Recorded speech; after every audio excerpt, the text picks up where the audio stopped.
down the hammer and pick up the pencil. You're about to listen to the Savvy Radio Show. Learn from real-life real estate investors, experience revealed with the Savvy Landlord as your host. What's going on, party people? This is your friend Steve VanCauwenbergh in the airwaves, podcast, servers. I'm living somewhere, doing something, and I'm excited. I'm excited to get on the microphone and hopefully encourage you in some way or inspire you in some way. Anyway, we're going to break off some entrepreneurial mindsets. Now, here's the deal. Entrepreneurs have been a burning thing in my heart and my mind. I cannot shake it. And maybe I'm just getting older, really determining who I am. But I just took a licking on a $250,000 loss, give or take a few. And it's been an entrepreneurial journey. And the individual that I partnered with, I wouldn't say a partner, someone that I believed in, I thought was an entrepreneur. And this individual, I don't even know if an operator would be the right word, but it really just kind of broke me. And it's been a year and some change of drama and money loss, whatever. If you want me to dive deep into that transaction, I actually taught that transaction.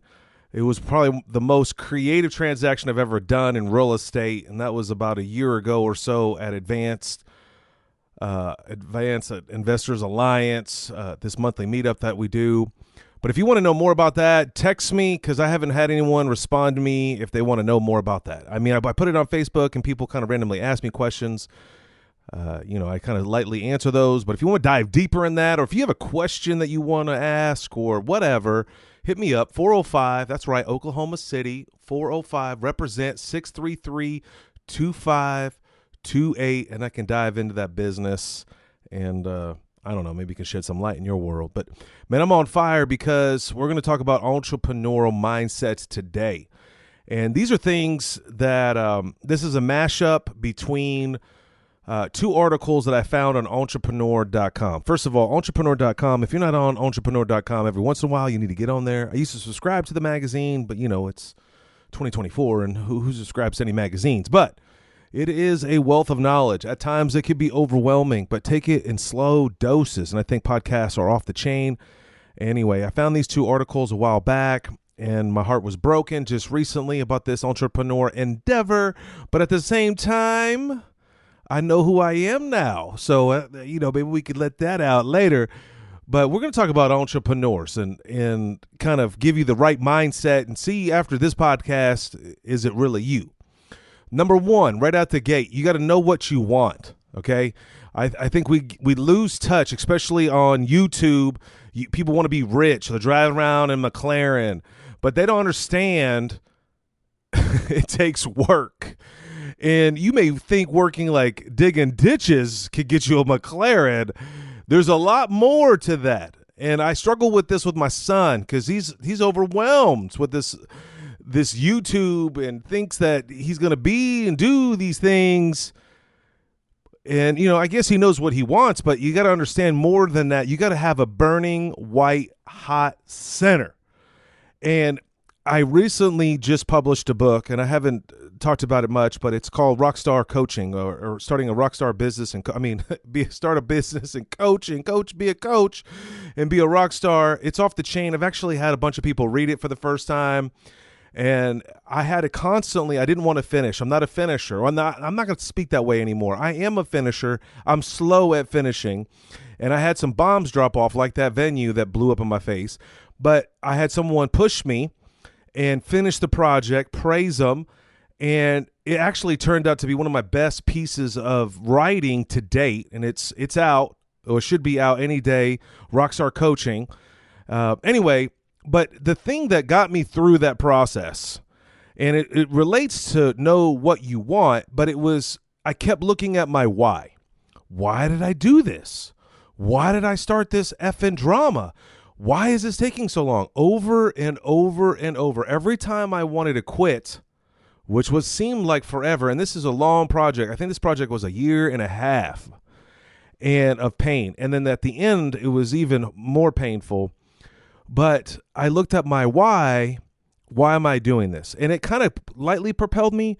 But when people started giving me feedback on the book that people I don't even know, like this cool cat that I hired to do the voice, oh, it's coming out. It's going to be fire. I'm telling you, Audible is going to blow up with this one. And what he said to me just fueled me. And I realized I know what I want. You've got to lock that in. And it's not easy. And you don't have to have all the answers. But you got to know what you want, and you could change what you want, but you got to know what you want going in. And so now when I look at an asset or I look at a business opportunity, what do I want? What does it look like? And we'll dive in a little bit deeper here in a minute, but that's just number one, know what you want. This is number two, okay? This is painful for some of you. Be willing to do whatever it takes. Number two, do whatever it takes. And I mean, not be ruthless or unethical or cut somebody. I'm serious. Like, if your business is not going well, you don't just pack up and put your head in the sand. You don't just say, you don't go on a trip to Europe and act like it's going to be okay and you're going to come back. Even though you planned that trip 6 months ago, 6 years ago, you got to do whatever it takes. That's a true entrepreneur, okay? Now, a true entrepreneur will kind of have contingency plans. A true entrepreneur will actually have plans. And, you know, even if it's a napkin plan, a few pieces of paper, still be willing to do whatever it takes. I'm telling you, in my own world, even at my stature, whatever that means to you, in my world, my corrupt, stupid mind, thinking I'm somebody, but I'm not, I still get on the phone, I still make phone calls, and I still drum up business on a regular. It's just in my DNA. I do whatever it takes. If I'm down a salesperson, I'm gonna do whatever it takes. If the toilet is dirty, I gotta do whatever it takes. If a leak busts out on my way out of the office, I gotta do whatever it takes within reason. But you have to be willing. That's number two. Be willing to do whatever it takes. Number three. I don't know if this is. I've talked about this forever, and I don't understand. And you got to do this. You've got to get a mentor. I don't understand society. I was talking to a homeboy today. He says he doesn't ask enough questions. I'm like, damn right you don't. Ask as many questions as you can and try to get as many people on your team as you can to help you. And a mentor is someone who's walked a similar path that you want to take.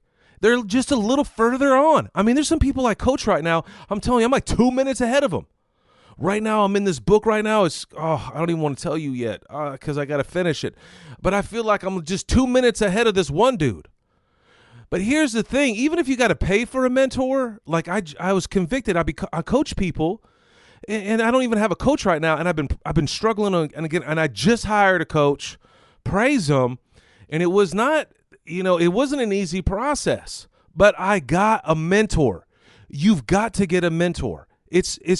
I'm telling you, I hope that you just pull over and write my number down, 405-633-25. I could be a mentor for you for 2 minutes. You don't got to pay me. Just text me, and I could text you back and an answer. I'm your fake temporary mentor until you get your together. And I paused the SHIT, 405-633-2528. Come on, I'm telling you, you need someone in your corner. I was just at a networking event, and I've been struggling with some stuff personally, and someone I ran into like 15 years ago. And this homeboy was like, hey, you got to, trying to get me to go to this Bible study. And I was like, man, right now I'm at this, and it was awesome because it said this is a bunch of guys. And sometimes you just need a bunch of guys or a bunch of girls. You need like-minded people around you that are going to kind of surround you. All right. I'm telling you, in this entrepreneurial journey, it is not easy. And having a mentor, at least asking simple questions to, I'm telling you, you could find a mentor right now on Upwork. I recently just did this. I went on Upwork. I'm working on a cool new project. It's out of my scope. It's not even in my wheelhouse. I'm all about leverage and multiple streams of income. I get on there and I'm looking for a creative director because for some odd reason, my mindset is not as creative as it used to be. I don't know if it's age. I don't know, because I look at financial statements all day and I raise funds all day and I'm hustling all day. And then, I got to make a flyer. I got to make a pitch deck. I just get overwhelmed. And so I was like, I need a creative director. So I go down to Upwork.com. I type in the words creative director, and this banging chick comes on. I'm not saying banging in physicality. I'm talking this baller, Andrea, for a consultation. I can pay her $100, and I just took a leap of faith. I filled out the deal. I paid the $100, and lickety split, I scheduled the Zoom call, and this chick jumped on a Zoom call with me, and she just gave me the answers I needed. I'm telling you, it was the best money I ever spent.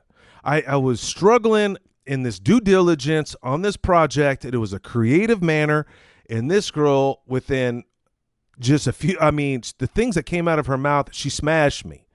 And I had my tail, I think I know everything.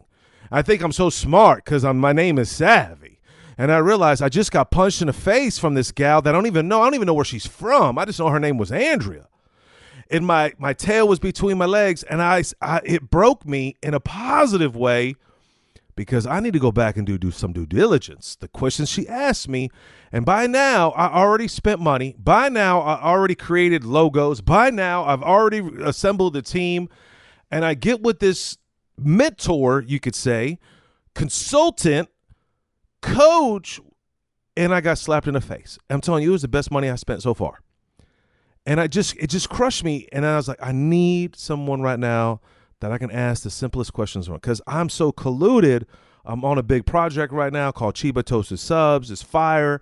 It is crazy. I cannot wait to tell you that on Monday. I'm going to break that off, and in a couple episodes, I'm going to start doing it deep, and just what I've gone through. It's just wild. Anyway, number 4. Now, you get this mentor, okay, and they've been on this journey for you, or they've been ahead of you. It's okay. But you got to forge your own path. Sometimes, if everybody's going to the real estate investment club meeting and you don't even do real estate no more, but you may have a friend there, you should go there, you got to forge your own path. You may have to make your own group. The boys club. I don't know. I see that on Facebook all the time. All these dudes it's awesome. You don't have to follow detailed what someone else does. You take their advice, you apply it to your life.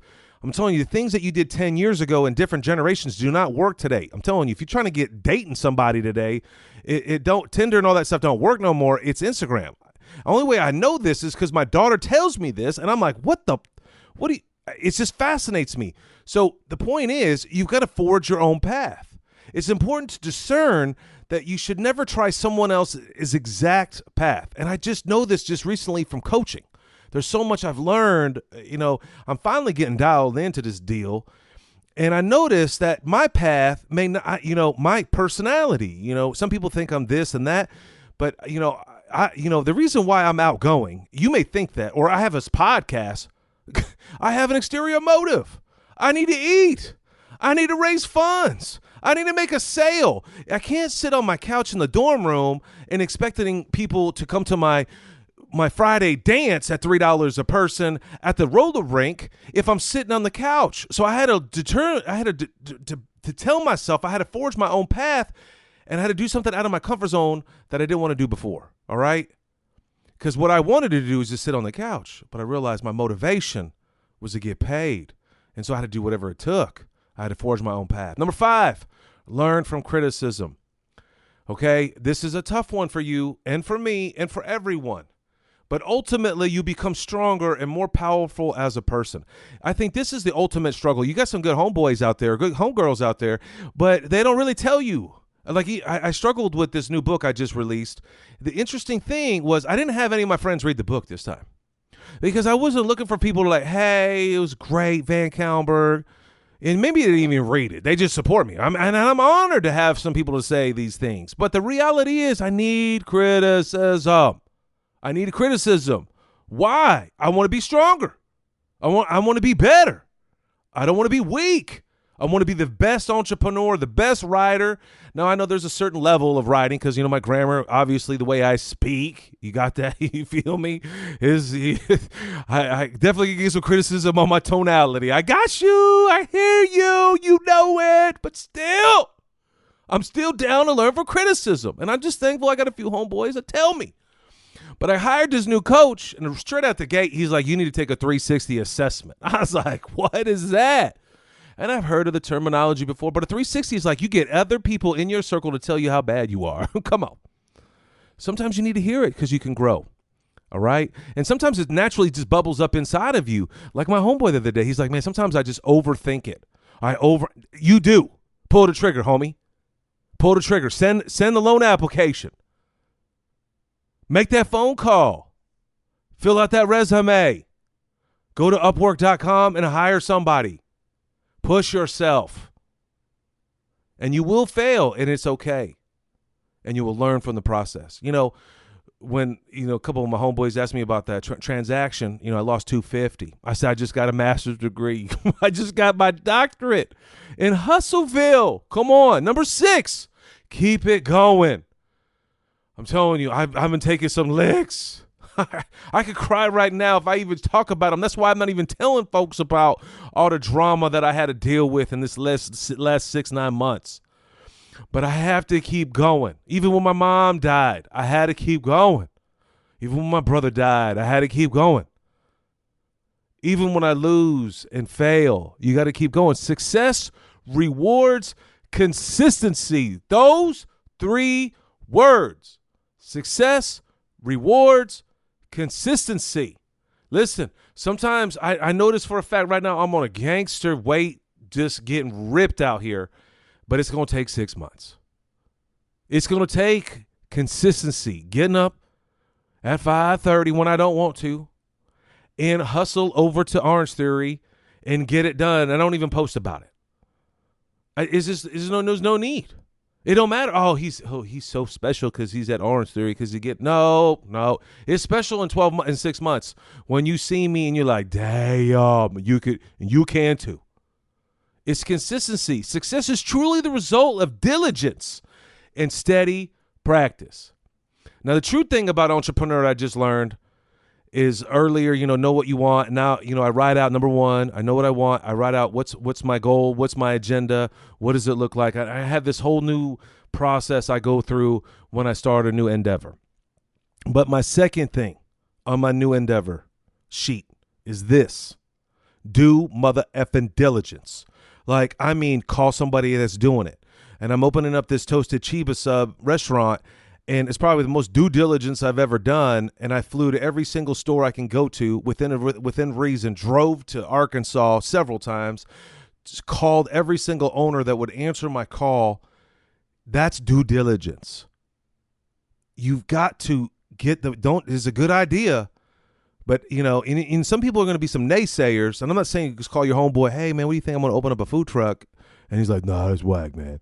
That's not due diligence. Due diligence is getting a financial plan and studying and understanding it. And if you can't read a financial plan, then you can talk to somebody else and have them walk you through, or hire a coach to teach you. But you've got to put the work in and success, and you got to do a little bit every day. Number 7, you got to be a learner, a true entrepreneur. I'm telling you, man, I knew it when this dude that I was working with that failed, and I would try to suggest a book to the dude, and he wouldn't read. And I was like, that should have been the first sign, VanCauwenbergh. Mm-hmm. And I tell you, my homeboys and homegirls I work with right now, when I give them a book, they just automatically download it. And I'm not saying that you should do that, but I'm saying I could tell you right now, anytime anyone that I respect at any manner sends me a book on Audible, I don't care what it costs, I buy it. And it's funny because these last 2 books I just got are from 2 crazy people that I would never, ever expect a book from. One was my cousin from California, who's not even in business, who's worked the same career for 25 years, sent me off the chart book that just was like, wow. And number 2, I was at a counseling session for my son, and that dude dropped the book on me, and I was like, what? And I'm telling you, if someone suggests something to you, if it's just, don't look at the dollar, look at the nugget. Learners are the best entrepreneurs. Entrepreneurs are the voracious learners, period. Number 8, you got to pivot. All right. And this is true to myself, right? For 25 years, it's crazy. 25 years old, I started real estate. I'm 50. Wow. How many transactions? I tried to figure out the other day, like 300 or something more than that. I was thinking about how many loan applications I filled out and only got denied, I think, twice. And one I got recovered and one I got denied. I got denied. To tell you right now, I got denied on a car wash. It was probably I got denied on a car wash. It's in my red book called The Savvy Landlord. I got denied on a car wash, and I should have listened to the bank, but I was so arrogant back then in 2011, 2010, thought I knew everything. And I failed in that car wash, and I lost a bunch of money, and my homeboy with me at that time did too. So it's just...